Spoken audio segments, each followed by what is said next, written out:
Good evening and welcome to the overnight edition of From Day One. Art Bell and Timothy Good are ready to bring us through the Dominion overnight. Originally from October 24th, 2013. Let's return to them now. Mitchell, Yep. Please give me a sense of how it felt, how your emotions were, what it felt like beneath your feet, what you were thinking about as you looked at the landscape, as you looked at the stars and realized you were standing on the moon. He said, Art, it's really strange. I can't give you that. I can't give you that. And, Timothy, that's just beyond all reason. How could you? It would be the high point of certainly an astronaut's life to walk on the moon. I guess you could be in some sort of state of shock, perhaps, but gosh, you would be making, or I would be making, I can only relate it to myself, really hard mental notes about everything I saw, touched, felt, experienced. I would lock that in my memory for all time. Yeah. Sure. So to hear that Armstrong, that Armstrong, who was a very quiet guy, I mean, he said so little in public all these years, actually said that they were warned off the moon by gigantic craft. Yeah. That's what he told my friend Pamela anyway. And Pamela also told me that the United States was in contact with a certain planet. She didn't give me what planet or anything, but they were having regular communications and meetings and so forth. God. You mentioned that somebody saw the Pope. That's George Adams. On several occasions. Yes. Okay. My question, Timothy, is: did he have a conversation with the Pope about this subject? And if so, what did the Pope say? Do you know offhand? Well, I can describe. There was one meeting he had, a private audience at the Vatican with the then ailing Pope John the 23rd.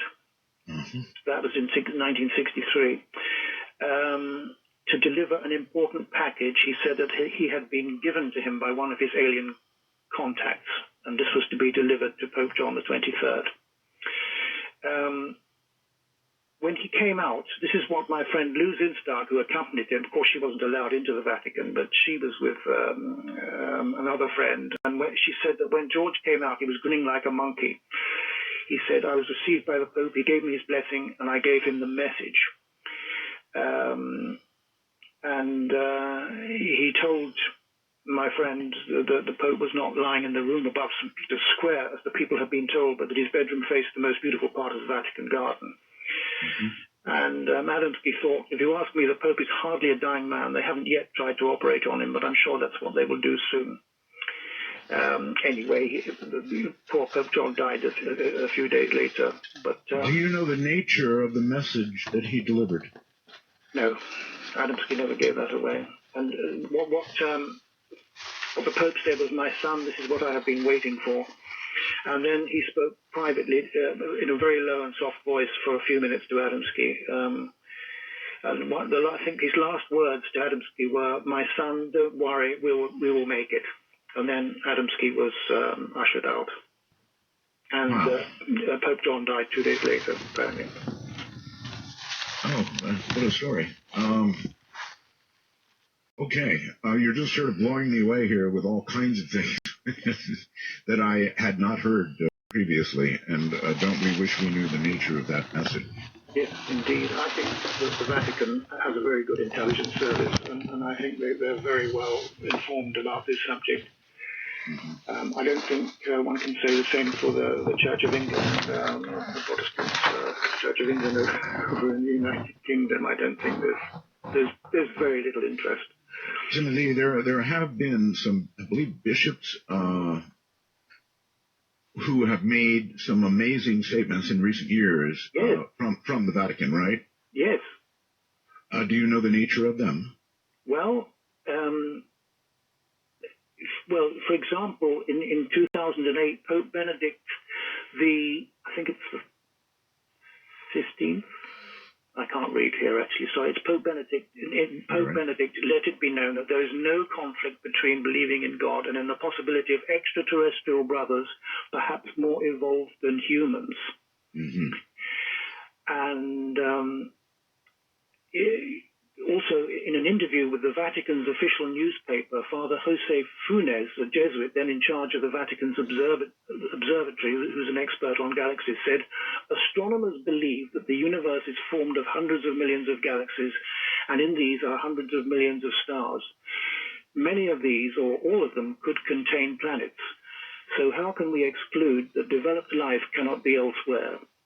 It's possible to believe in God and extraterrestrials without bringing into question our own faith. So I think that, that's quite interesting. It is. I know the Vatican has a number of telescopes, Timothy. Yes, out in Arizona, I think. For one, yes. Yeah, yeah. And I think it's a reasonable question to ask what the Vatican's expectation is that drove them to build such a large telescope. Well, what are they looking for, in other words? I don't know. I assume that there's a genuine interest in astronomy and what the heavens contain. There always has been, I believe, certainly tremendous interest in the Vatican. But beyond that, I don't know. But I think there's a lot of knowledge in the Vatican, which is not the case, certainly in my country. Well, I guess I'm wondering if they have knowledge of something they should be looking for. I don't know. I can't help you with that. All right. Well, I don't know is a fine answer if you really don't know. Timothy Good is my guest, and I guess we're talking about alien contact, eh? I've been drifting on the sea of heartbreak, trying to get myself ashore for so long.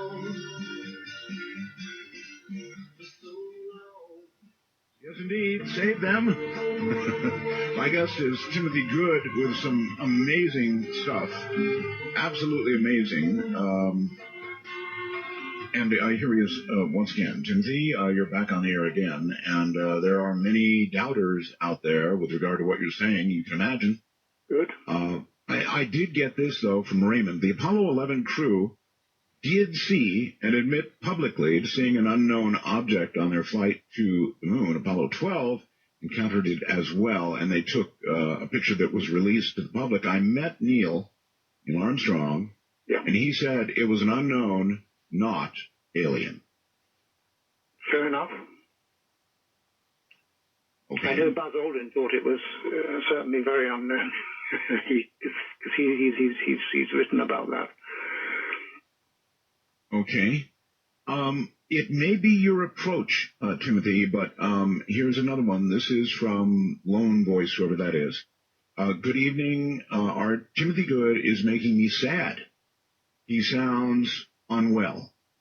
As for his appearance tonight, I began with an open mind. Now it seems he has nothing but hearsay that he trusts implicitly. Therefore, it must be true. Sad. So, with what you've said, I do personally understand, Timothy, that if you had experienced the things you did personally, to you they would be as true can be, and you've done nothing to pass it along, and that's fine. But some of these other things about, craft being given to us and being flown by astronauts and so forth and so on, I guess people are disappointed at the claims and then not so much to support them. Well, I certainly can't prove. I certainly can't prove it, but I've just been informed by reliable sources. As I mentioned, a very close friend of Gordon Cooper told me that he, Cooper, had himself flown the craft, and that many of his colleagues have flown these craft. I can't prove that. And as far as the point is concerned, I'm very well. Thank you very much. It's a little early in the morning here. maybe that. I guess you're about 8 hours ahead of us, right? You in DC? You in DC? No, heavens, no. Where are you? My board operator is in. My board operator is in DC. I'm in the state of Nevada, near Las Vegas. Oh my goodness me! You're about 8 hours away. Yeah, I would say. Yes, about 8 hours. Mm-hmm. Great. Area 51, Nevada. Actually, it's just over the hill from me, Timothy. Good. Literally over the hill. I can look at the hill that divides myself from Area 51. Mm-hmm. And when I take the back way to go to Las Vegas, I can pass very near it. So, or I can drive right to the mailbox. I mean, I'm that close. Oh, yeah. Yeah. I'm as close as anybody you'll talk to. Okay, let's attempt a gear shift here. If I ask you for the best documented case that you know of, that doesn't cite third parties and doesn't involve personal experience, then where would you go? And now I'm talking about quality of photographs and or artifacts or something that is verifiable. Or do we never get there? Is there nothing that you would personally consider to be, and I'm not asking you here for absolute ironclad evidence, just, what you consider to be the best in terms of backup, pictures and or, I know many adult stories. Yeah, that's the problem. I mean, I've known people who've had close encounters with landed craft and so forth, but they weren't, they didn't get any pictures of them or anything, so it's frustrating in that respect. But certainly, Adamski has had plenty of photographic evidence and film evidence. Yes. For example, one which is sometimes overlooked, but I have written about it in my books before. But there's a description of the visit in 1965 of a craft to where my friend Madeline Rodefer was staying at the time that Adamski just, it was like a few weeks before he died. She was looking after him. Right. And she filmed a craft in full view of my friend Madeline, a craft that came right over the front lawn, the front yard of their house in Silver Spring, Maryland. And it was there for quite some time, and terrific movie film was taken, and I've reproduced clips in my books of that and everything. And the craft was about 27 feet in diameter, according to a scientist who evaluated the films, and took George Adamski with the film to the Eastman Kodak Company in Rochester, New York State. They were almost impressed by the film. I've got copies of the film. I've reproduced pictures of the craft showing how the propulsion system produces a distortion process around it, and I find that very convincing. Now, let me tell you that eventually the craft went away, of course, and the film was evaluated by an optical physicist called Bill Sherwood. And as I say, Adamski was taken up with the film to Rochester, where these scientists were most impressed by it. But in 1998, I was invited to the Pentagon, the Defense Airborne Reconnaissance Office, which you cited in my introduction. And it was only a half-hour visit, and I expected a one-to-one with the general in charge of the Defense Airborne Reconnaissance Office, General Kenneth Israel. And when I got there, there were about, 25 people in the room. Nearly all of them were young people from various services. Some of them didn't look more than 17, 18, from Army, Navy, Air Force. And they were all very attentive. And I thought, well, goodness me, I'm not here to give a presentation, but I was asked to by General Israel. And he'd first of all shown me, he said, Timothy, this is what I do.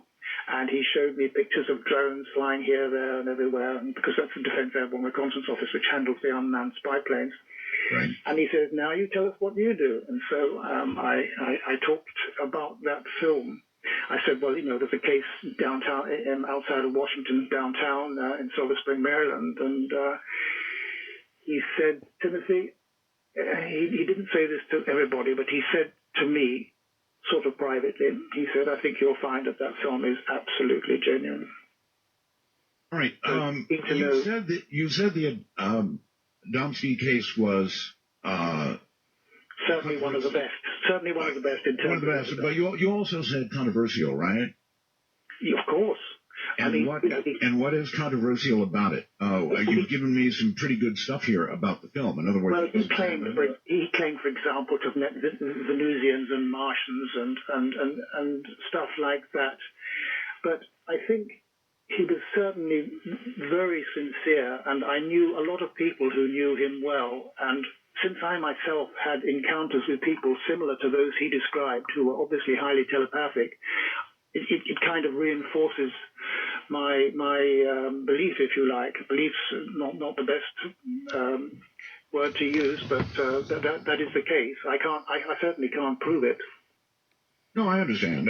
But even you should be given pause when he claims to have met with Martians. Now, we're pretty familiar with the current state of Mars. Well, yeah. Yes. Go ahead. Yes, but we not everything is revealed. I mean, it's quite possible that there are bases on Mars which are used not just by aliens, but by our own people.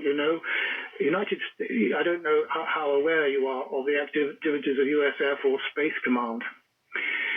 But there's a lot of information that they have had their own shuttle fleet for decades operating from an island in the Pacific Ocean. And there's a lot heard this. I've actually heard this, that we have a complete secret space program.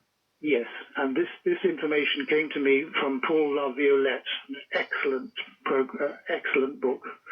Yes, I forgot the title of it, but I cited it in my book, and I met the guy, and he's very, very convincing.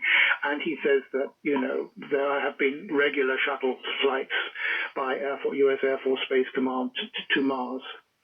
So not everything we're told is true. And I think I believe Paul Laviolette and the information that he's acquired over years. Oh, okay. So you believe that we have bases on Mars? What about the Moon? Same. Yeah. We have bases on the Moon as well. Sure. Wouldn't if we did have such a thing, and if we had a secret space fleet, and I've considered this because I've been told this by many, including, by the way, Richard C. Hogla. Mm-hmm. I think he has that belief. And I would ask a lot of, I guess, impertinent questions like, well, we've got a lot of amateur astronomers. Surely they would have noticed craft on the way to the Moon and Mars and such coming and going. That would be something somebody would catch. Well, Adamski certainly did. He was the first to catch them since, like 1949. He started taking films through his telescope, and some of his photographs are absolutely superb, showing some of the giant mother craft, and as well as some of the smaller craft. Mm-hmm. You said his film was examined by who? Eastman Kodak in Rochester. Eastman Kodak, and that really was back when we had film. So yeah, old 8mm film. Okay. Yeah, and built was taken off. Okay, fine. The Eastman Kodak, I'm presuming they made some sort of report, attesting to the validity of the photographs? Well, if they did, I'm not aware of it, but certainly I know that a lot of investigations were made at the time. As to a report from Eastman Kodak that's been published, I'm not aware of it. I would have heard about it, I'm sure. All right. I'm sure you would have, yes. Maybe they consider it too sensitive or too embarrassing to talk. I mean, I don't know.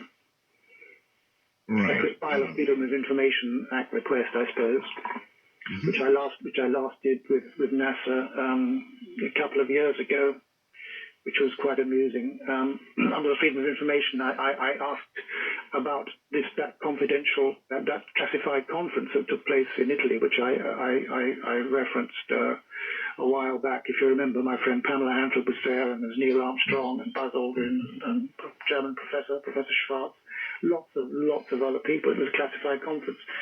I filed a Freedom of Information FOIA request to NASA, and they said no such conference took place. And, a friend of mine gave a presentation there, so that's nonsense. So clearly they're lying about stuff. And then, quite casually, my partner, my girlfriend, just Googled the conference, and there's some details of it actually online. So it's actually nonsense. Just ridiculous filing a Freedom of Information Act to find out that they say it never happened. It didn't take place, but there is strong evidence that it certainly did. Well, I guess you've got to try. Yeah. Now, you're also claiming a big technological transfer from alien beings to human beings. They have given us a great deal of technical information. No question about it. Do you know of what sort? Well, I can give you one example. There's a guy called Carl Anderson who, there's a chapter, I think it's chapter 7, in 1954, he was with his family and relatives who they witnessed the landing of a disc-shaped craft on 2 occasions in the Mojave Desert. And several of the witnesses signed sworn affidavits testifying to these events, and I've reproduced one of those. And a few years later, Carl Anderson claimed to have been taken up in a craft and given instructions relating to alien propulsion technology, which he was asked to pass on to some distinguished scientists. For example, Professor Hermann Oberth, who I met in person, by the way. I went to his home. And Dr. Werner von Braun. Thus began the transfer of alien technology to our Earth scientists. So that has been going on for a very long time, and we have the technology, and many U.S. Air Force pilots have been flying these things since the 1950s. These craft have been given us. Now, you might ask, why on earth would they give us such advanced technology? The reason is simple. Earth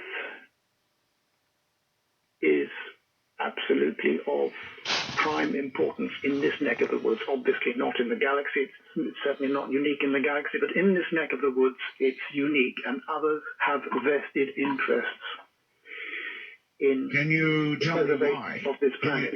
Yes. Can you tell me why we are that important?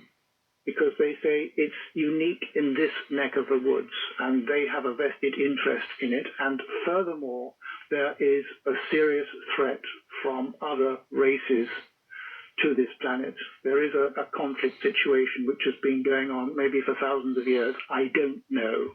But some aliens have been based here for millennia, in my opinion. And they say that there is a threat to Earth, and that it is the greatest threat is posed by some races who want to take over. And I've gone into a lot of detail about that. We're talking about the guys the critters mostly, I'm told, who are involved in the so-called abductions. And the purpose of the abductions is to create a hybridized race which will be more suitable to adapt to planet Earth. So there is a takeover bid, or was. I do not know what the situation is like now, but that is what I have learned. And it seems, these things are likely after all. We plan to go to Mars. I said plan, we're already there as the U.S. Air Force Space Command is alleged to be there. So there are... Right. You said there was a conflict, essentially a conflict going on over us because of our special something. Now, do you know what races or beings are involved in this conflict and why? Well, the beings that are involved are the so-called, some of the bug-eyed beings. I mean, there are different varieties of these smaller critters, that's for sure. But I think what I've been told is that these creatures have or had a long-term plan to create a race of alien human hybrids, purportedly to make us more peaceful. Their true purpose, however, I have been told by a Washington source, is to create a passive human race incapable of violence by eradicating the human emotions that enable us to survive, thus laying us open to conquest. Now, as I say, you know, if this has been a long-term stratagem, I've yet to see much evidence of the human race becoming less violent. I was about to suggest exactly the same thing, and I have only to read tonight's news here in the U.S. to absolutely confirm that fact. If that's what they're trying to do, it's not working. No, well, I hope not. But I'm told that a number of their bases were guarded or are guarded by elements of the United States military, and that a select cell within the Army worked with other security cells in Air Force and Navy, and around 100 personnel from the Air Force Office of Special Investigations, AFOSI, were involved. You just said we are guarding their bases here, yes? Some of the aliens are guarding our bases, that's for sure, yes. Oh, guarding our bases? Yeah. Wait a minute. Let's get this straight. If you don't mind, hold on a sec. Let's get this straight. Who's guarding whose bases? I've been told that some of our own military are guarding alien bases to a certain extent, and I don't know if that was going on years ago. I do not know if that is still happening. I have no idea what's going on right now. Did anybody ever mention where any of these bases were located? No. I see. But as I say, they were. This was part of what was called Project Aquarius, allegedly, and a number of these bases were guarded by elements of the U.S. military from Project Aquarius. Also, Air Force Office of Special Investigations were involved. Well, they deal more or less full time with the UFO situation, as you probably know. And when I had that meeting at the Defense Airborne Reconnaissance Office with General Israel, he confirmed for me that AFOSI was involved in investigations, since the phenomenon seemed to him to be more of a policing problem rather than one affecting national security, which is an interesting comment. Yes, it is. Adamski referred to one craft 3,000 feet in length. Is that correct? Yeah, I believe so. There are these alleged huge motherships, absolutely huge. One would think that they would be absolutely spotted and photographed. I mean, they're so big that if they were actually hovering within Earth's envelope atmosphere, they would be really photographed a lot. Well, there are quite a number of photographs, not taken not just by Adamski, but of others, of these close-ups of some of these huge craft, which there are photographs which are available. Everybody always asks why they show up in all of these remote places and don't fly over major cities in the world, London, New York, LA. Well, the thing is they do, but it's rare, I have to say. For example, in 1955, in a suburb of London, this was in July 1955, there was a heat wave at the time,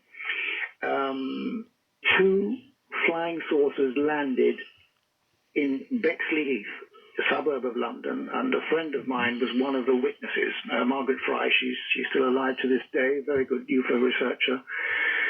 And she saw this thing. She was traveling with her doctor to take one of her sons to the hospital, and to the doctor's surgery.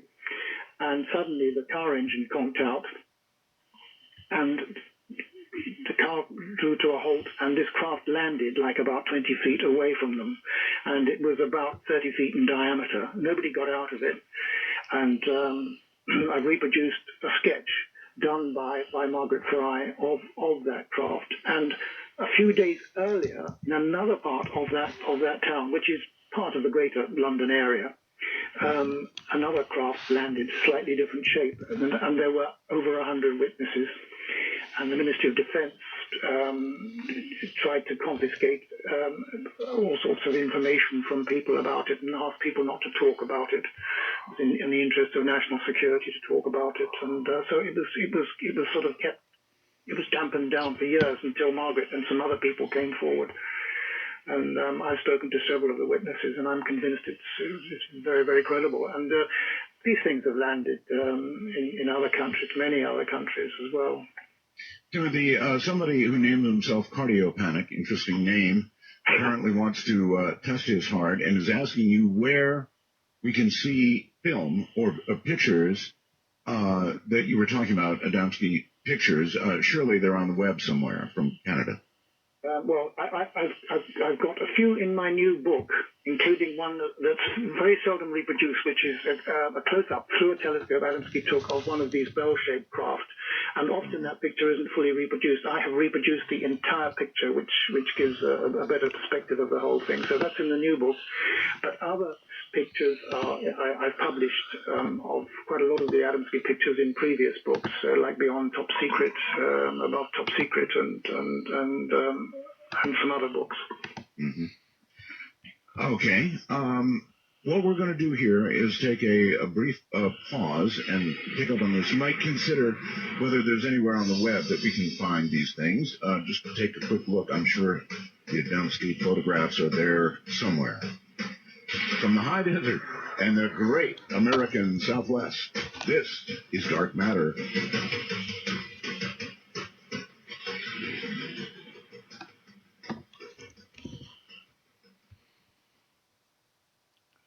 All right, Timothy Good is my guest. And here's a question that comes in for you, Timothy, from Rich of Pennsylvania. He says, incredibly speculative. Instead of only referencing evidence of others, some pictures or actual evidence would be great. We are unique, and there is a conflict over us, but why and who? So let me reference the first. The Adamski pictures, are they available on the web as well, do you know? You know, I've never looked, Art. I see. I've never looked at, because I've got them all, including some original prints. So yeah. Right. Well, listen, it has been quite an evening, and I want to thank you for being on. We're going to cut it a little short here, but again, I want to thank you for being on and joining us tonight. It's my pleasure, Art. Thank you very much. All right. Take care, and I hope the weather treats you well in London. Once again, thank you for being on the program. And that's kind of where I'm going to hold it right now. And what we're going to do is open lines. So, back there in D.C., Evan, open the lines right now. That's, by the way, the name of my board op in Washington, D.C. His name is Evan. And now Evan is going to answer the phone and probably ask you your name and where you're calling from, but that's all. And I would like to specify the reason we're doing that is because that will avoid the painful, is it me question. I do understand that when you get on the air, it is difficult to know that you're the one. We have many, many lines attached to all but one number. And that number, by the way, is 855-REAL-UFO. 855-REAL-UFO on your phone, or 855-732-5836. We are going to do unscreened calls. Now, you might say, well, that is screening. Only so that we can avoid that. They're not going to toss you for one reason or any reason. They're simply going to ask you your name and perhaps where you're located. And after that is done, you're going to be on with whatever you want to talk about. So you're not going to get rejected for any reason. I want to specify it is open lines. And I would be interested in your reaction to Timothy Good, among other things. There are a very great deal we can talk about tonight, but I'm going to ask your reaction to Timothy, and mine was, you know what? I'm not going to give you my reaction. How about that? I'm going to allow you to state your reaction, and eventually I'm sure if you don't already know what it is, you'll get mine.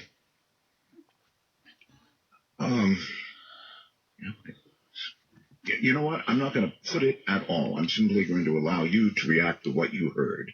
And we'll go from there. How's that? Let us begin in New York with Pete. You're on the air, Pete. Hi. Hi, Art. Am I getting any noise on my signal tonight? A little bit, but it's not bad. I'll put up with it. If I take it off speaker, let me take it off speakerphone. Maybe I try never. calling you Okay, everybody, never, ever call on a speakerphone. Never. I did that the other night. I should have been on my transmitter talking to you on AM. I probably would have done a lot better. But anyway, very interesting with the call or your guest tonight. And I'm going to kind of not really go off subject, but in regards to UFOs and such, there's an area in New York up in on the Tug Hill area called Happy Valley. Are you familiar with that at all? I'm not. Okay, because there's been a lot, I guess, some activity up there with UFOs. There's some people up there recording different things, and there's some like ghostly activity up there that they really claim is happening there. Are you talking about something that's happening now? Well, if you Google it, over the past, several years, there's been different issues, or not issues, but, sightings and claims that have been going on up there. Okay. Are there any photographs to go with the claims? Is there any sort of what? Are there any photographs to go with the claims? There's some video in there that YouTube videos and stuff that people have recorded, but I personally didn't see a lot in there, but they make it sound like it's well, no. All right. When I said, is it contemporary, I meant, the last several weeks, several months. What are we talking about? I'm speaking probably within the last maybe 10 years. Within 10 years. Okay. So last decade. Yeah. One would imagine in that span of time, if there was a great deal of activity, that there would have been some photographs to go with. Yeah, right. We live in such a different age now. And I guess the age we live in demands proof beyond, a friend told me. Exactly. Yeah, I do understand that. I really try to, investigate as much as I can, but as far as what I can find on that, it's the only things I'm finding are, internet sources and right. You know how that works. Right. I do. I do indeed. All right. Well, listen, thank you very much. The last thing in the world that I wanted to be was rude to Timothy Good, because he's got, in ufology, quite a reputation. But we do live in a different age now, right? An age where some level of first person is required for extraordinary claims, and if not first person, then some evidence to go along with. And now, Adamski's story, for example, I know there are a lot of older photographs associated with it. And the fact that Kodak examined them certainly is interesting. But again, we ran into a situation where the only evidence we had was somebody's word that they had heard that Kodak had looked at them, that sort of thing. So there you have it. Utah brings Mike. Mike, welcome to Open Lines. Mega Roswell's Art. Thank you. And might I say, you're the cure, you're the antidote for 5-hour energy for us drivers out here on the highway. I really appreciate it. You're very welcome. I just want to tell you, I've seen a UFO with my own eyes too, Art, and it's changed my life the whole time. Well, I was a young man when I seen it, but I've never, ever forgot it. But when we first saw it, we thought it was a piece of newspaper that flew out of somebody's chimney flying around from the distance. We was coming back from dinner up there in Sandy, Utah, and we stood out there watching it for 10 minutes. And you wanted to think it was a balloon or something like that, but it made no sound other than a whooshing sound, like blowing air. And there was flame underneath it and the whole bit, just like hovering. We thought it was a hot air balloon got away from somebody. But anyway, as we was watching it, my dad went in to get a camera, and he come back out. As soon as he hit the door, that thing took off across the sky towards what we call the point of the mountain where the prison is, and it was gone like in a split second. I do understand. That's something. Now, you described it at one point as maybe a newspaper floating? Yeah, when we thought, we was like several miles away. We thought somebody back then they had the fireplaces, that you still burn in the wall. And I understand. No, what I'm asking is, did it get any closer to you than that? No, it just hovered above, right above our subdivision there, right above our street, basically. And So, when I was a young man too, we also saw a balloon that got away from a road show or something they was doing. You know, one of them that they give you rides in it, you know, with a rope, and it broke loose, and that's what it reminded me of. And there was people in it when that broke loose, and it finally crash landed somewhere several miles away. But when we thought that's what it was. Your mind kept wanting to tell you it was a helicopter, something like that. But as it turned out, whatever it was supersonic. I mean, it took off and it was gone, just hovering above the subdivision. Yep, that's the kind of thing, thank you very much, that will convince you. Newspapers don't take off supersonically. And there is a division now in the world, and it's between those who have seen personally these things and those who have not. And I do truly understand the doubt of those who have not seen. There's nothing like seeing with your own eyes. It changes you, and you will always remain thusly changed. But if you haven't seen it, and you're only hearing descriptions, or worse yet, my best friend talked to somebody who saw, it's not enough. It's not convincing in any way. And maybe it is that we live now in a different, more modern age. I don't know.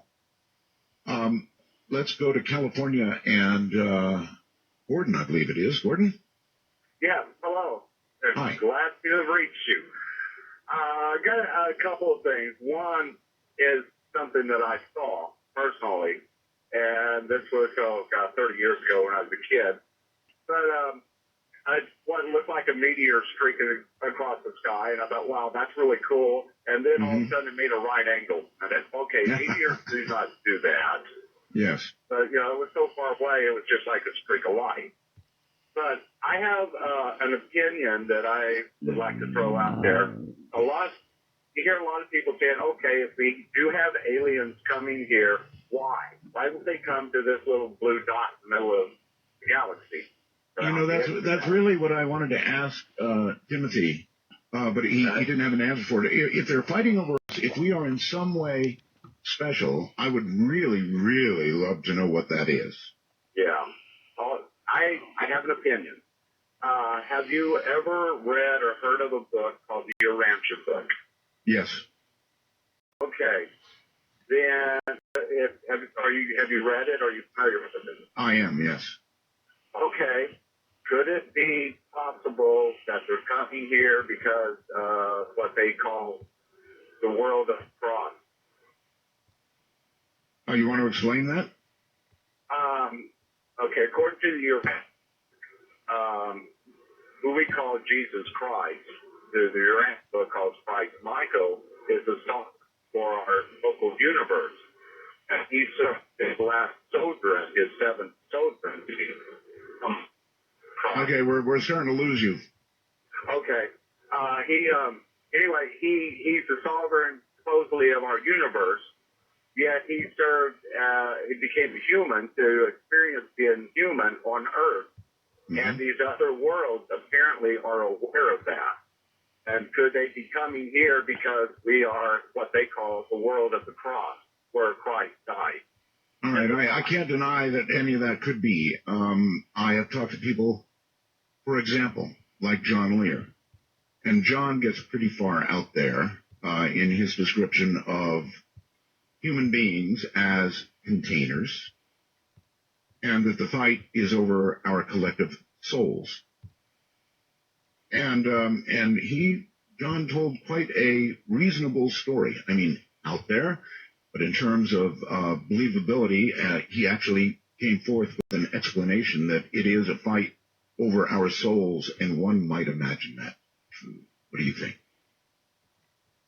That's the special something about us. Oklahoma brings Stu. Hello, Stu. Yes, sir. I was calling about, is this Mr. Bell? That would be me. Oh, sevens and threes to you, Manny Roswell. I've got a question about if we'll ever get to hear a guest talk about like number stations on shortwave. Have you seen the movie?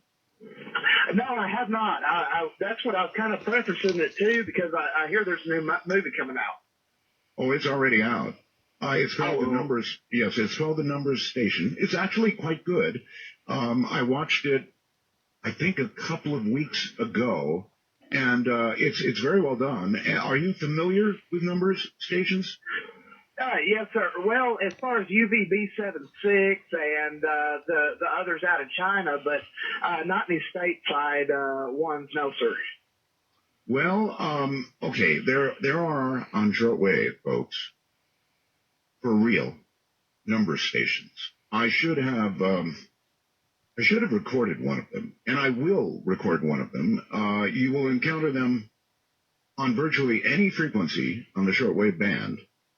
And when you do, you will hear something. You will hear a young lady normally, simply sitting there reading something like this: 9, 17, 24, 99, 97, and it just goes on and on and on. And it is a popular belief that these are spy stations, that these codes are given out to bring specific instructions to agents around the world in foreign countries. And that's, of course, the premise of the movie called The Number Stations. It's kind of interesting. It's frankly, when I watched the movie, my expectations were not very high, and they were exceeded. It was quite good. It's a good drama, and in real life, number stations are quite interesting. Let's go to Georgia and Chris. Regarding what the previous caller was talking about, maybe why aliens visit us, maybe they know that we're as unique as they are. Maybe it's just us and them. I think if there is anything unique about us, it's going to be our souls.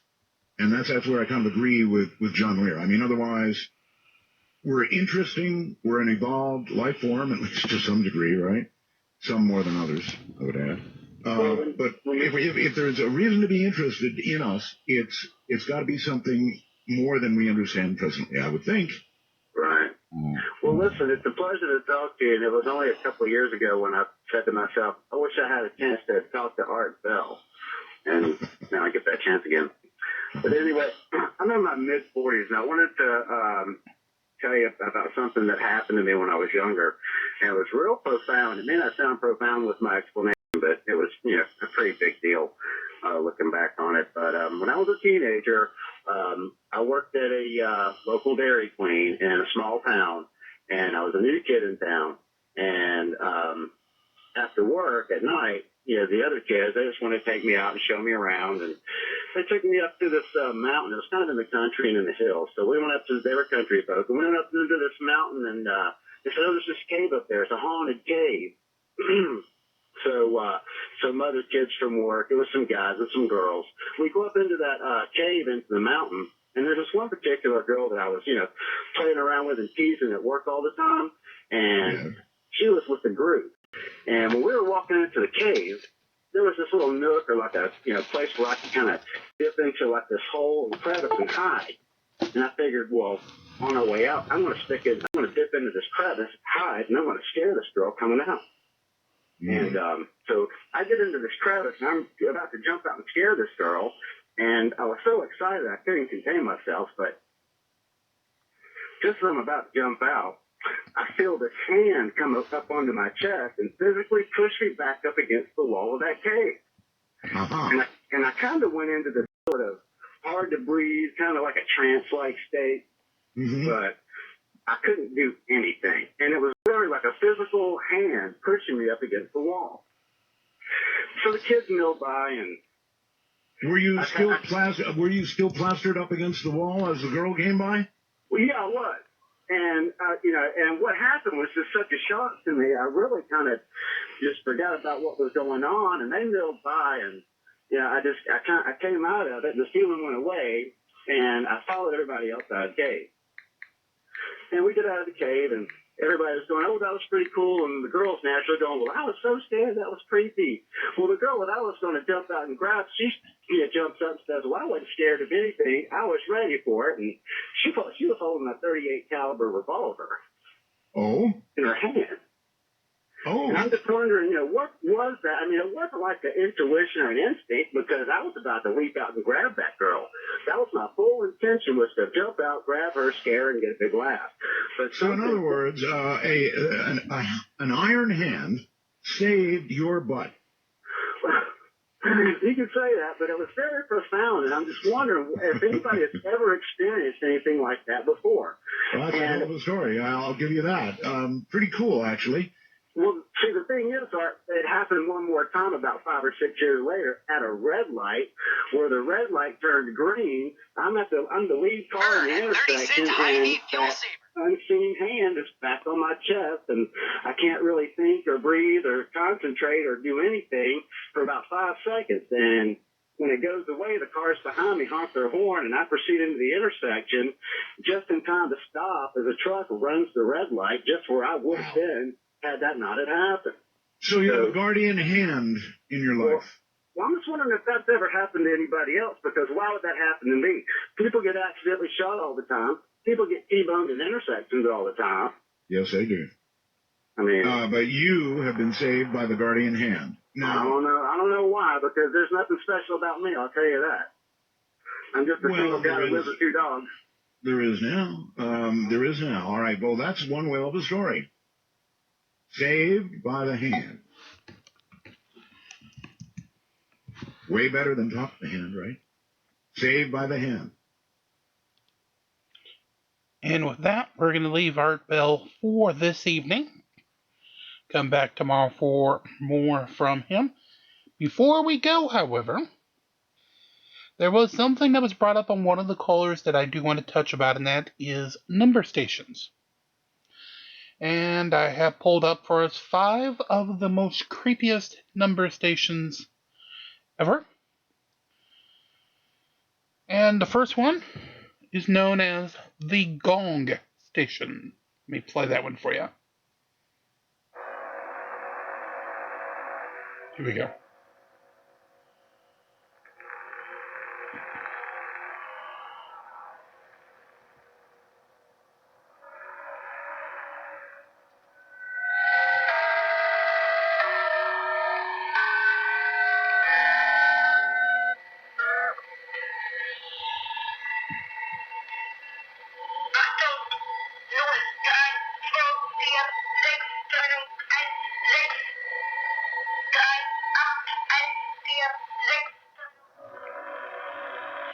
That one is from the East German from about 1960 until the unification return.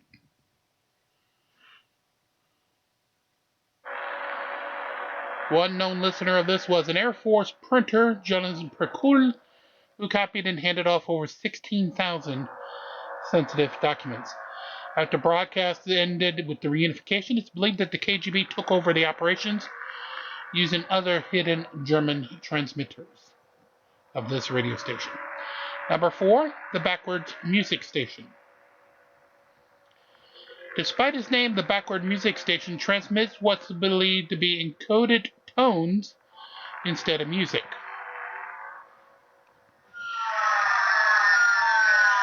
The signals are comprised of sweeping low-pitched and repeated sounds that you're hearing here. They're not known to follow any scheduled pattern and not have ever been repeated in any pattern.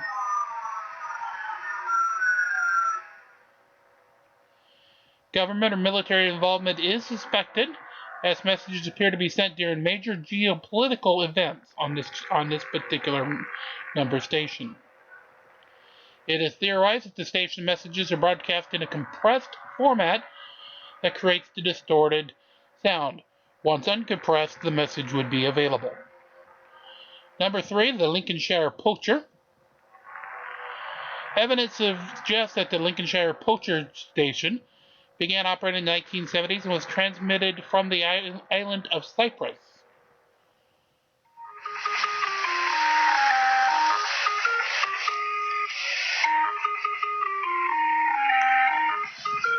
Broadcast initiated with the electronically produced tones to the English approacher, followed by a cheery automated female voice with a notice of upward inflection for the series of numbers in a group. The station is believed to have been maintained and operated by MI6, the British intelligence agency, until 2008. Transmissions were sent simultaneously on 3 different frequencies to thwart heavy jamming attempts, most notably from Iran. Number 2, the Swedish Rhapsody. Swedish Rhapsody is a Polish state security station believed to have been transmitting out of Poland since the late 1960s.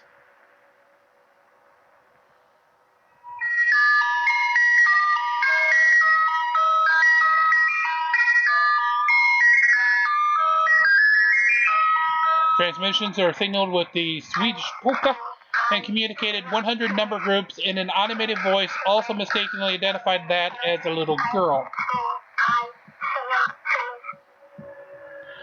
The voice is thought to have been generated by tweaking the sound and pitch of a Sprach machine of Stasi and was used until 1998, when it was replaced by the same American female voice used by CIA handlers on the Cynthia station.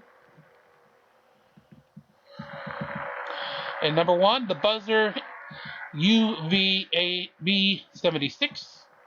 This is a Russian station that was actually operated as UVV-78 until 2010, and it became MDZHB.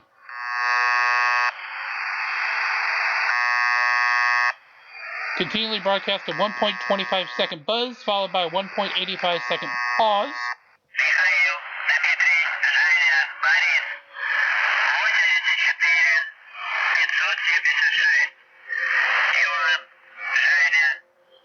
Occasionally interrupted by a Russian voice. While some listeners insist variations in the buzzing represent number of shows, the times may just be a channel marker. The voices are thought to be relayed secret orders from military units to decrypt the messages via codebooks kept in a safe. That is just 5 hidden number stations that you might hear or might have heard if you were listening on shortwave radio. That was referred to by the caller to our bell just a little while ago. And with that, we will close today's day from day 1. As always, like, share, and subscribe. Get us to the 50,000 views so the red boxes can come, and 1,000 subscribers so Google pays attention to us. CoinBase and Ibotta below, you know the drill on those. Till then, like, share, and subscribe. Be kind to one another, and it's always a great new world to release the Krakens. Rock and roll, have a great night, enjoy your rest, and we'll see you tomorrow as we continue to march along in the anniversary known as From Day 1. Have a great night, everybody, and enjoy your rest.